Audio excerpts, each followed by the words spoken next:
Breve historia de este Utomundo. Capítulo 7. Las hordas bárbaras. Ante todo, muy buenos días. Y dice así. El Imperio Romano había empezado su decadencia desde el tiempo atrás, que tan atrás es lo que aún debaten los historiadores decadentes. Lo cierto es que en el año 476 se cayó del todo. Fue un desplome muy sonado, pues marcó la salida del último emperador, Rómulo Augusto. Lo que disgustó a los europeos no fue la agonía del Imperio Romano, que después de 1229 años de dominio ya los tenían desesperados, sino los personajes que los sustituyeron. Habían llegado los bárbaros. En efecto, a Augusto lo derrocó un germano peludo y alitóxico llamado Odoacro, seguramente por el acre olor que despedía. Los bárbaros asolaron sin piedad los territorios donde se hablaba latín. Su incómoda presencia se había manifestado desde principios del siglo V en varias colonias romanas, principalmente en Francia y España, ocupada esta última por los pacíficos celtíberos. En España campearon, entre otros, los suevos, que eran unos vándalos con los sujetos celtíberos, y los vándalos que tenían sujetos a los celtíberos por los suevos. Los bárbaros llegaban de cualquier punto, algunos descendían de la nieve, acosados por el frío, otros provenían de las costas africanas, quejosos del calor. La mayoría habían realizado largos viajes desde las tierras asiáticas donde florecen los ojos rasgados. Uno de los invasores más famosos fueron los godos, que más que pueblo constituían una marca que, a su turno, dio origen a otras, los visigodos, que arribaron del sur, los ostrogodos, que arribaron del norte, y los visigodos, que arribaron en bicicleta. A la lista, visitantes no convidados habrían agregado a los vikingos, piratas, rubios y barbudos que aparecieron en Inglaterra en el siglo VIII, y en los 2 siglos siguientes llegaron a Rusia, Normandía, Islandia y, en el año 1000, al norte de la futura América. Esa vez los pielrojas sacaron corriendo a los carapilas, pero fue la última.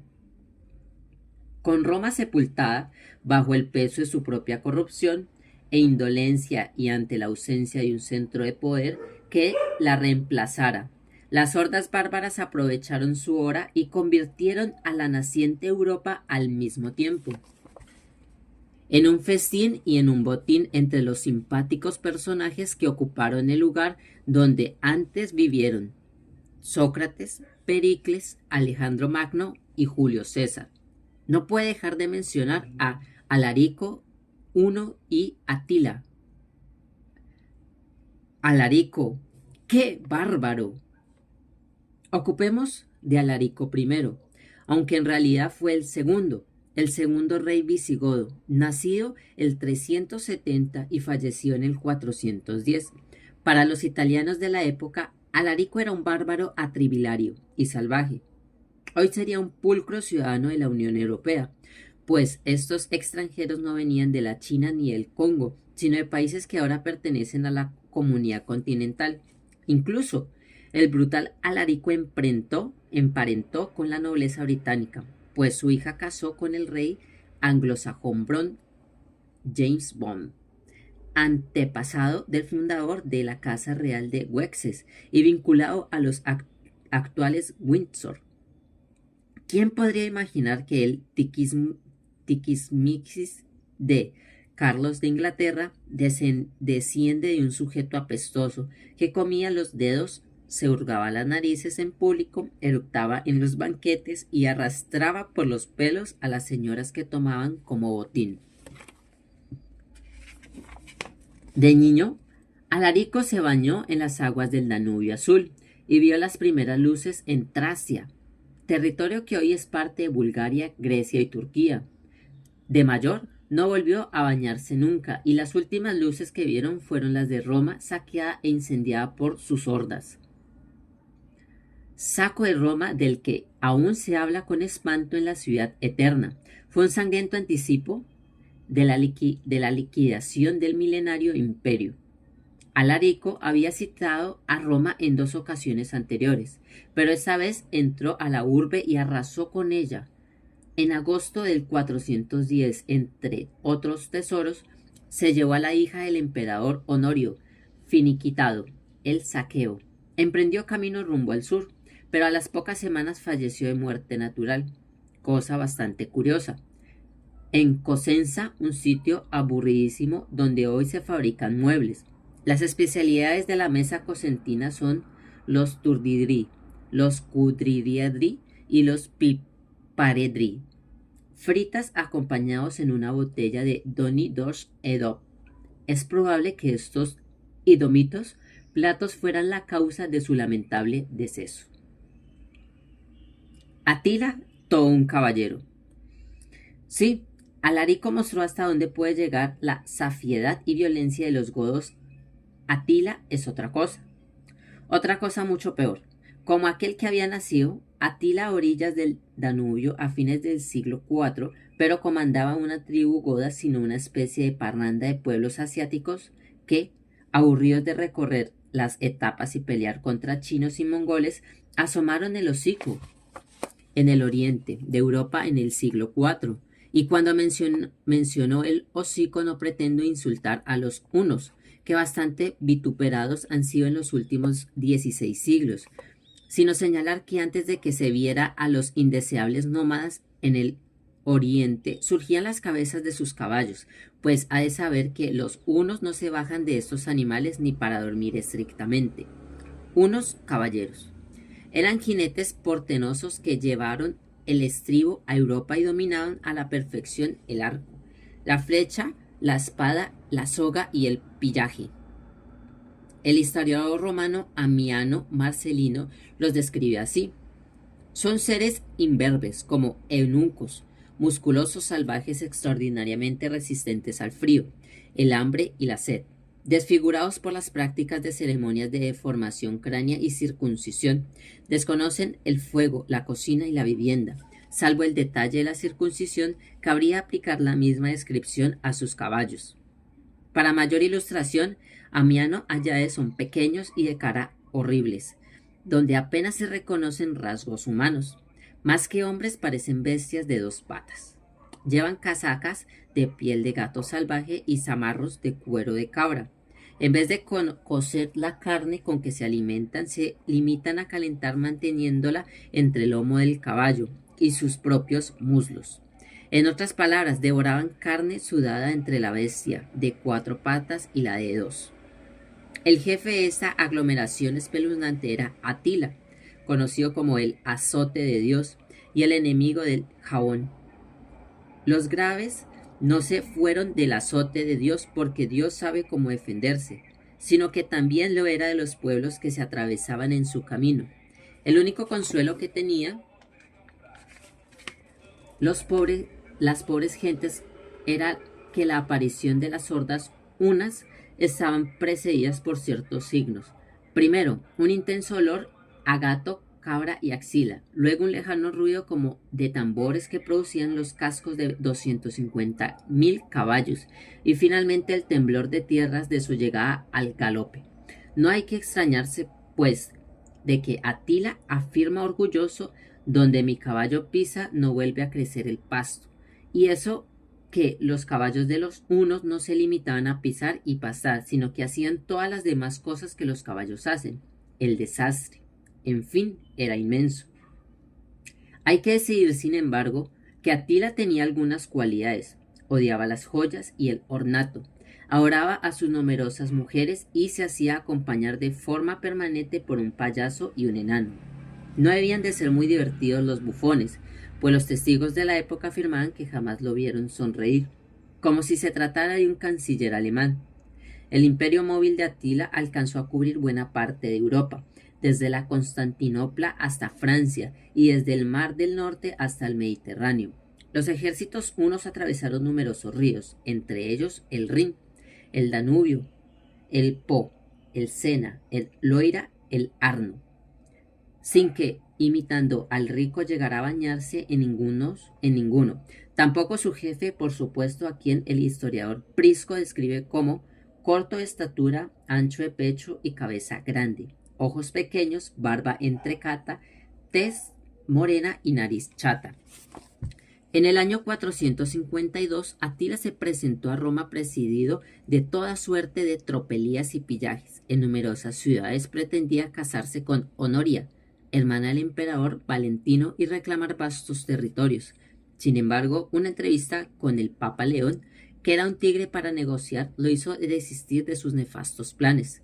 Todo indica que el sabio pontífice le recordó que, inmediatamente después de saquear Roma, Alarico había muerto de manera extraña 42 años antes, aterrado de lo que perseguía una maldición. Atila renunció a Honoria y a sus aspiraciones de terrateniente y se marchó con su gente de forma rauda y pacífica, para sorpresa del propio Papa. Pocos meses después, el jefe huno se casó por enésima vez y en plena noche de bodas le sobrevino una hemorragia y murió en el acto. Fue muy lamentable Atila por sus guerreros, que, sintiéndose desamparados, se cortaron el pelo en señal de luto, pero no se bañaron. Lo lloraron también sus numerosos huérfanos y viudas, y sobre todo Otar, su caballo, que quedó desamparado, huérfano y quién sabe si también viudo. Gengis Khan, el Utoamo. El campeonato de los más grandes bárbaros de la historia tiene, además de Alarico y Atila, otro firme candidato al título Temujin, mejor conocido como Gengis Khan, emperador universal. Como otros dos competidores, eran un guerrero ignorante y feroz al que seguía miles de hombres a caballo armados de flechas y espadas. Temujin comía carne sangrante y huevos crudos, pero no probaba el pan. Ignoraba que eran las letras, de modo que ni siquiera sabía que él mismo era analfabeto. Sostenía a su mujer y a una quería, la una fija y la otra nómada. Lo acompañaba en sus conquistas 4 hijos varones y no había quien le sacara una sonrisa. Él y sus hordas parecían provenir directamente de la prehistoria. Sentenció un historiador francés: es difícil entender cómo este personaje rudimentario y silvestre llegó a ser el hombre más poderoso del planeta al disputar del siglo XIII. Paradójicamente, fue la misma época en que el sabio inglés Roger Bacon desarrolló los anteojos. El rey de Castilla, Alfonso el Sabio, fomentó la astronomía y la literatura, y el físico francés Pellegrini de Maricourt anticipó la ciencia moderna con un estudio sobre los polos magnéticos. Temujin había nacido entre mongoles en el 1662, conocido de niño el hambre y la esclavitud, y luego de huir de sus captores y vencer en las luchas tribales, conoció también China, Persia, Rusia y Afganistán. Y no solo las conoció, sino que las sometió con la crueldad apabullante de sus copiosos guerreros, a los que se unieron luego los tártaros.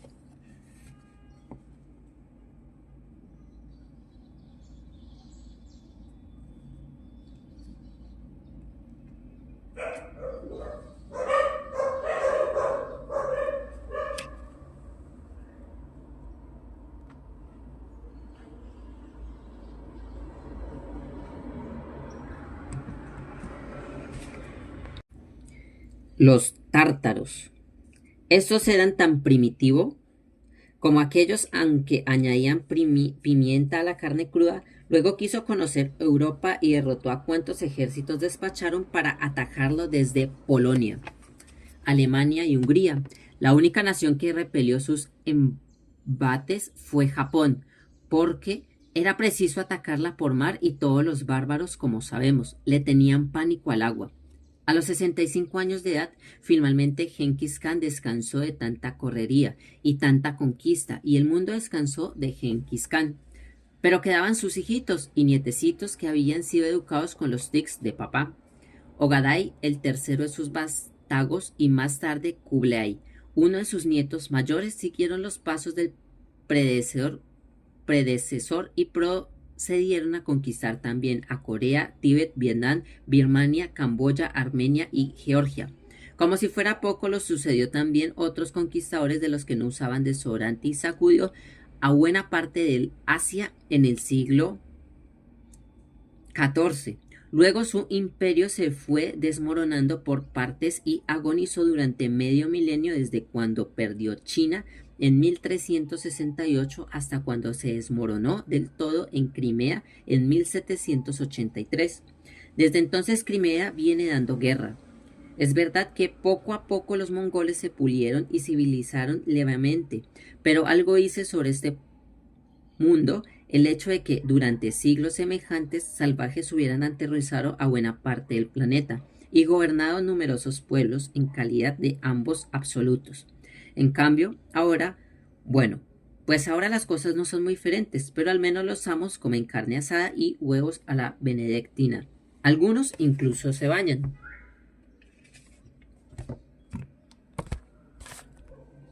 Muchas gracias a todos. Bendiciones en su día.